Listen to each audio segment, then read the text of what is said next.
Depuis très longtemps sur ma ferme, j'ai des pratiques qui ne sont pas très éloignées du cahier des charges de l'agriculture biologique.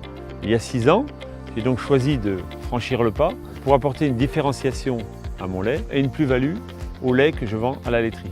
Moi je suis installé depuis l'année 2000. Ça faisait 10 ans que je travaillais sur l'agriculture entre guillemets paysanne, à réduire les intrants, à travailler autrement dans le respect de la nature.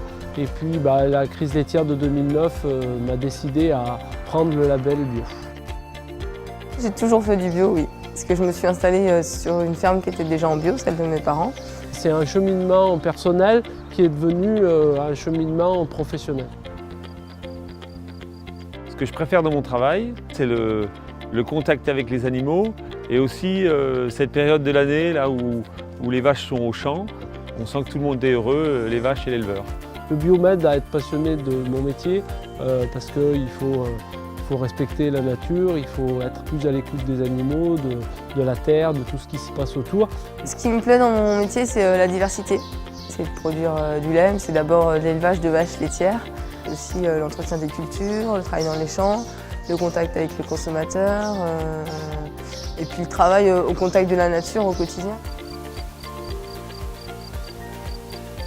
En agriculture biologique, les règles à respecter sont de n'utiliser que de l'aliment bio pour nos vaches. Donc pas de produits phytosanitaires sur les cultures, pas d'engrais chimiques. On essaye de viser l'autonomie fourragère sur l'exploitation. On produit du trèfle, des légumineuses pour couvrir ses besoins. Mais on doit vérifier aussi, si on est obligé d'en acheter à l'extérieur, que notre fournisseur respecte bien le cahier des charges. On n'utilise pas d'antibiotiques de manière systématique sur nos animaux. Il faut travailler des traitements alternatifs à base d'huile essentielle, à base d'homéopathie, à base de prévention aussi.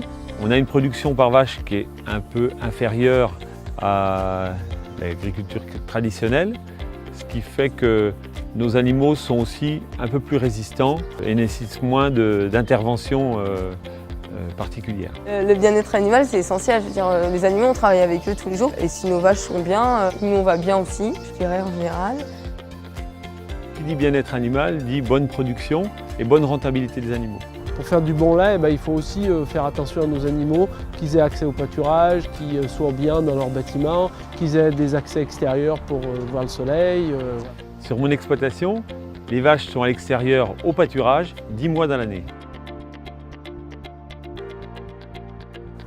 Les choses varient, de la récolte, l'entretien des clôtures, la formation aussi, parce qu'on a besoin d'acquérir de nouvelles techniques, de les mettre au goût du jour de l'agriculture biologique. Donc sur l'exploitation, on stocke le lait à 3 degrés, directement à la suite de la traite. Il est stocké pendant 6 traites, donc 3 jours maximum.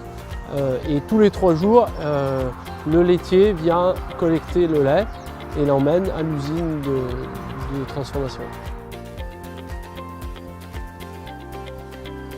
Quand vous consommez un lait bio, vous avez la garantie que la ferme qui l'a produit a mis ses animaux au pâturage et n'a pas utilisé de chimie de manière systématique.